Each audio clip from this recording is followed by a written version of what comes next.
Esta conversación que ustedes ven aquí es justamente sobre la ley orgánica del régimen electoral. Esta noche nosotros recibimos junto a doña Carmen Inver, que es parte de este equipo de manera permanente. Buenas noches, doña Carmen. Buenas noches, buenas noches. A la derecha de doña Carmen está José Dantes, miembro del Comité Político del Partido de la Liberación Dominicana y además coordinador general de la bancada legal de ese partido. Y a la derecha de José Dantes está entonces Eddie Olivares, también ambos amigos de la casa, y Eddie Olivares es parte del comité político, que no sería así, sino comité ejecutivo, dirección ejecutiva del Partido Revolucionario Moderno. Hoy con ellos analizamos la ley orgánica de régimen electoral aprobada por el Congreso Nacional, que no incorpora el voto, dice doña Carmen, que no es voto electrónico, ni sanciona el transfugismo como pedía la oposición política. Sin embargo, permite que la Junta Central Electoral, de realizar el escrutinio de forma automatizada, pueda entonces tener una contabilidad un poco más rápida. ¿Cuáles son los beneficios de esta modificación de la ley electoral para las elecciones del 2024? Esa es nuestra pregunta, doña Carmen. Usted sabe que en la cena que tuvimos antes, yo decía que debimos grabar la conversación. Sí, porque se trata de dos invitados estrella, pero dos políticos. Cuando nos referimos a un respetadísimo amigo, y empiezo por él por la edad, del magistrado Olivares, así yo sé que él podría decir cosas que no va a decir esta noche. Dice José que como debe ser. Sí, porque José es un jovencito. Y José es una persona que tiene mucha experiencia electoral, pero la verdad que ser político es ser y no ser sincero en algunas ocasiones. Yo te adelanto, Yulisa, como si ellos no estuvieran aquí, que tanta algarabía, tanta alfombra roja, y yo no noto la trascendencia de la modificación, pero tengo que disimular delante de ellos. Bienvenidos a los 55 minutos. ¿Se sienten ustedes satisfechos con esta asunción de las decisiones del Tribunal Constitucional integradas a la nueva ley? Bueno, muchísimas gracias antes que todo y muy buenas noches para todos. Realmente en el caso nuestro, nosotros entendemos que no se ha tratado de ninguna reforma, que la ley básicamente lo que se ha hecho es una optimización en la redacción de una serie de los principales artículos y la incorporación de unos principios que la Junta Central Electoral quería.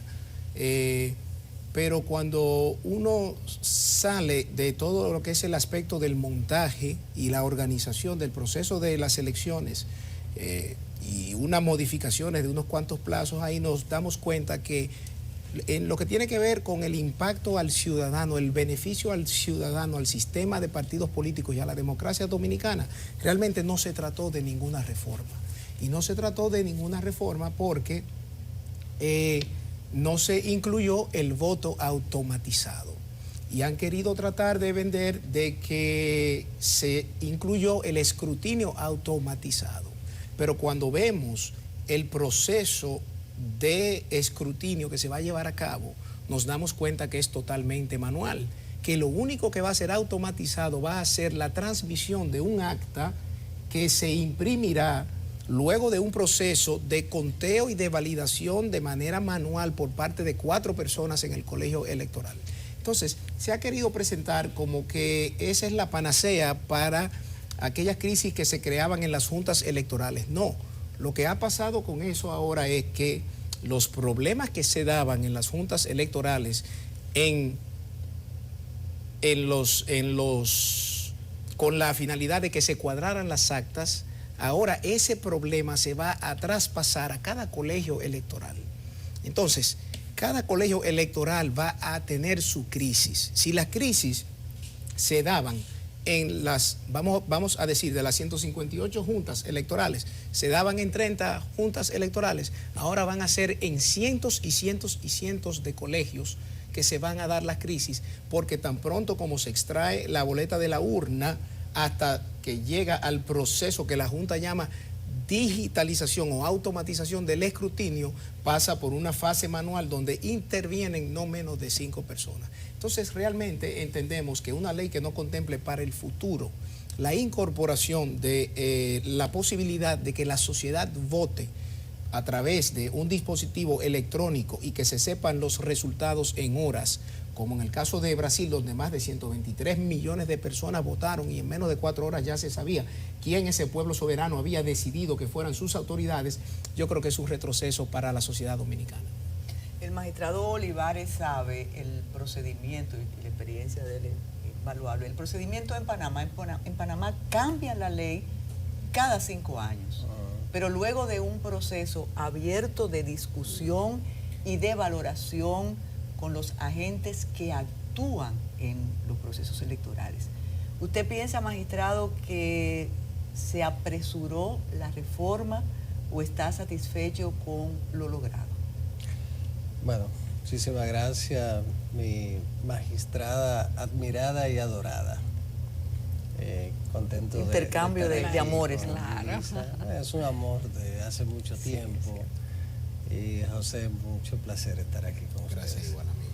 Mira, la ley 5884 electoral, que fue la que se aprobó después de la caída de la dictadura, para iniciar la transición hacia la democracia, se mantuvo vigente hasta el año 1997, con algunas modificaciones, 35 años.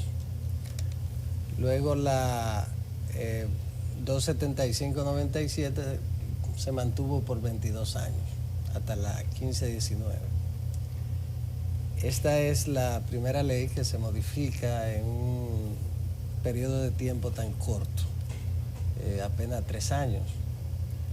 Pero el origen de esa ley, con sus defectos y falencias, producto de la forma precipitada como fue aprobada, al final, lenta durante los años que duró sin ser aprobada y muy rápida al final cuando iba a ser aprobada. La típica cultura de improvisación de nosotros. Sí, yo no soy de la escuela del pesimismo, para nada, pero en ese sentido sí ocurrió. Esos defectos hacían necesaria una modificación de la ley, pero se creó una gran expectativa, como si se tratara de una profunda reforma, y no podía ser una profunda reforma cuando se trata de una ley que, por más mala que fuera, apenas lleva 3 años. Que tampoco es malo que las reformas se hagan, de alguna manera se modifique algo en cada proceso electoral. Eso sería lo ideal, que después de un proceso, durante el primer año del periodo constitucional siguiente, se haga una reforma.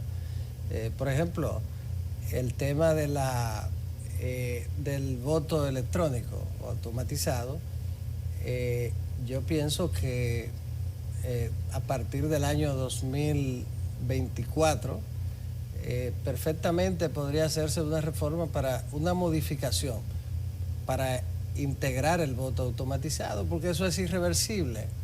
Es parte del tiempo que nos ha correspondido a nosotros, pero que ha mantenido el viejo sistema de votación manual.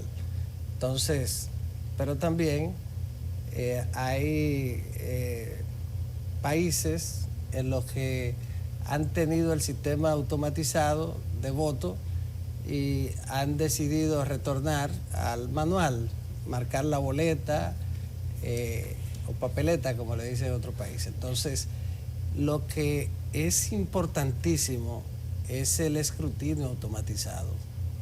Y lo que decía José, bueno, a pesar de que se aprobó el escrutinio automatizado, no se consagra en la ley ciertamente esa automatización. Sí, la Junta tiene ahora una ley que le permite automatizar efectivamente el escrutinio. Inclusive, ahora se cuidaron porque la verdad es que la ley 1519 establecía en un artículo, el 99, con 6 líneas, todo el sistema del voto automatizado, delegando sus atribuciones constitucionales en la Junta Central Electoral, lo que devino en una inconstitucionalidad de ese artículo. Y el artículo se llevó al escrutinio, aunque alguna gente, amigos del Constitucional, decían, no, el escrutinio no fue tocado. Claro que fue tocado. Fue anulado por completo. Fue anulado por completo. Y en la sentencia tampoco se dio una explicación si el escrutinio se anulaba o no. De modo que era necesario, por lo menos, que se lograra la automatización del escrutinio. El propósito de alguna gente era que ni el escrutinio tampoco. Así es. Que fuera todo. Yo creo que era la reforma natural 3 años después, con una expectativa creada que realmente no respondía a la realidad.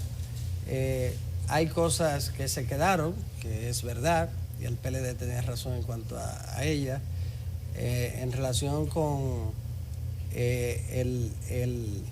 la decisión que había tomado el Tribunal Superior Electoral sobre el concepto que se había creado en torno a las candidaturas a los cargos de elección popular, en el sentido de que usted no podía aspirar en un partido y pasar a ser candidato en el mismo proceso. El famoso transfugismo. A otro partido, pero no es el transfugismo clásico, es un transfugismo sui generis en la República Dominicana para las candidaturas. Y para las precandidaturas. Y para las precandidaturas. Porque el tribunal planteó que usted no podía pasar, mejor dicho, el legislador, pero el legislador no lo plasmó correctamente. Y ahí tuvo razón también el Tribunal Superior Electoral cuando lo consideró inconstitucional,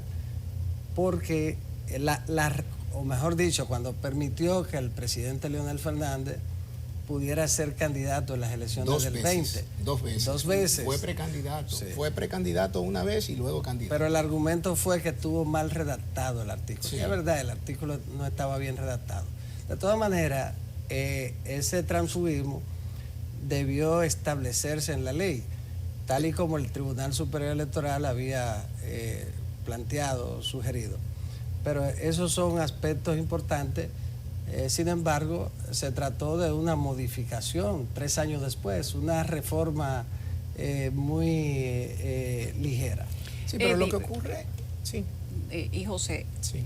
Para que lo digas ambas cosas juntas, ¿cómo podemos decir para ambos, es más, para los 4, que es una reforma tal vez anticipada, con poco tiempo, no le dimos el tiempo prudente para el esplendor en la práctica de la ley que se había aprobado recientemente, pero teníamos un tribunal que ya había declarado hasta inconstitucionalidad, invalidación de algunos artículos porque violaban derechos que se consideraron en algún momento fundamentales, y había una especie de colisión entre lo que se debía aplicar y lo que estaba diciendo el tribunal, que era incongruente de que se aplicara. ¿Cómo podíamos mantener un sistema democrático como tenemos en República Dominicana con una ambivalencia de ese tipo? Mira, yo creo que lo que hay que tener claro primero es que la ley 1519 surge luego de que la República Dominicana se convierte en un Estado social y democrático de derecho con una constitución que crea un órgano constitucional que tiene la facultad de tener el control concentrado de la constitucionalidad. Ahora, si nos fuéramos a la 275-97, que es la que antecede a la 1519, se violaban muchísimos derechos fundamentales, pero no existía una corte de garantías, aunque la Suprema Corte de Justicia se supone que velaba por ese control de la constitucionalidad, realmente nunca lo llevó a cabo. Ahora, ¿qué ocurre? Con este proceso de la 1519, al no contemplarse la posibilidad del voto electrónico y al no sancionarse, al no prohibirse el transfugismo entre precandidaturas, realmente lo que se ha hecho es debilitar al sistema de partidos, porque hoy un partido se puede beneficiar con un tránsfuga, pero al final eso lo que hace es que corroe la fortaleza partidaria, afecta el sistema de partidos y por ende a la propia democracia dominicana. Entonces, si bien es cierto que desde que la 1519 salió, en virtud del constitucional se elevaron una serie de acciones directas de inconstitucionalidad que resultaron ser ciertas, y el constitucional dijo de qué manera había que interpretar la ley para que no entrar en conflicto con la Carta Magna en unos casos, y en otros casos simplemente expulsó la norma. Entonces se hacía necesario una reforma más integral. El propio Román Jaques dice hoy, y sale en los medios de este grupo, que el poder político desaprovechó la oportunidad para hacer una reforma más integral. Y yo quiero aclarar que ese poder político al que él se refiere es el PRM y la Fuerza del Pueblo.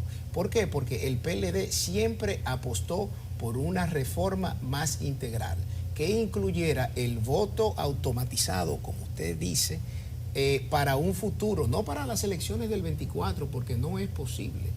Inclusive si para las del 28 no se quería, tampoco había problema, pero que se incluyera un capítulo que desarrollara esa modalidad, porque el Constitucional, cuando declara no conforme con la Carta Magna, el artículo 99, lo que dice es que el Congreso, cuando delegó sus funciones en la Junta Central Electoral, violó el artículo 4 y el 74.2, que es el que faculta al Congreso a regular los derechos fundamentales. Y el derecho al voto es un derecho fundamental. Entonces, yo creo que ciertamente... No, pero ellos también, me excusa, sí. Ellos también... analizaron el voto automatizado. Plantearon, como lo hizo en su momento la Corte Constitucional alemana, sí. Y me parece que la Austria también, en el sentido de que el voto automatizado no garantizaba la integridad. Claro, no. Entonces, ellos hicieron ellos eso. Lo asumieron, ellos la sentencia. Ellos lo asumieron frente a lo que la Junta había desarrollado como voto automatizado.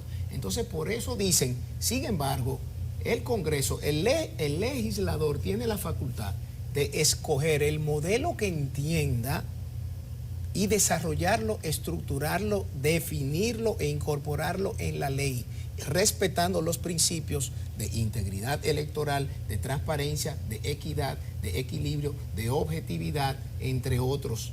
O sea, no excluyó el voto automatizado.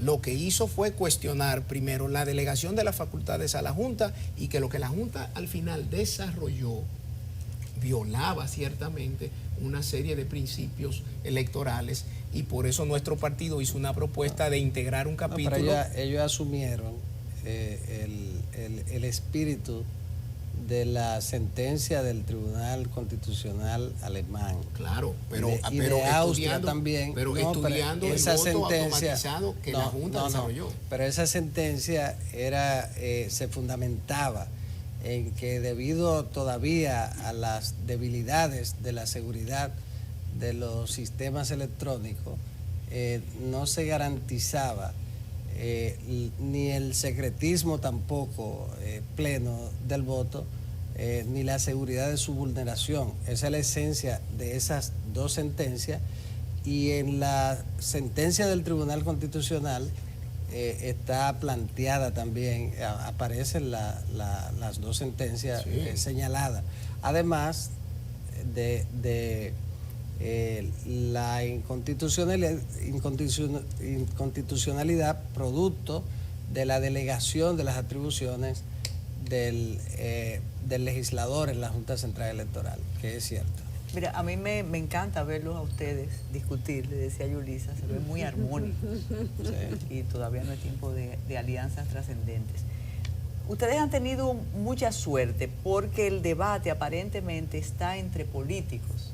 La incidencia enorme de representantes de la sociedad civil, yo no la veo. O están muy complacidos o están muchos trabajando en la administración pública y en las alianzas. Por ejemplo, ya yo no oigo a esos apóstoles de la ética hablar del financiamiento, ni hablar de la publicidad.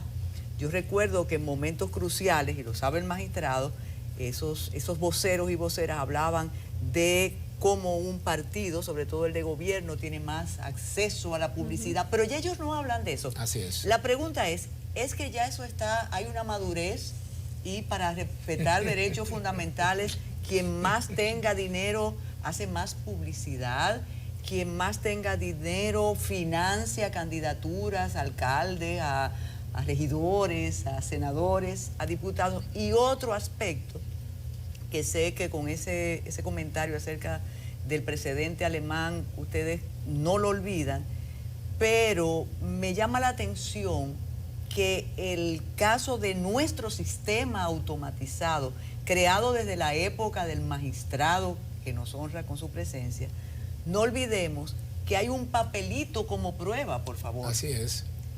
No solo Así en la es. pantalla, es que hay un Así papel, hay una boletica que se cuenta. Que se depositaba en la urna y que servía para contrastar el acta Pero electrónica. todo se ha olvidado, van bien ustedes con asumiendo esto entre políticos. Entonces díganos, no hay problema ya con el financiamiento ni la publicidad. A él o a mí. Pero A todos. vamos a darle gabela, Carmen. 30 Vamos. segundos, en lo que nosotros pasamos a una pausa para que ellos piensen lo que te van a Pero responder. va a perder el impacto. Se lo pregunta de nuevo. Ok.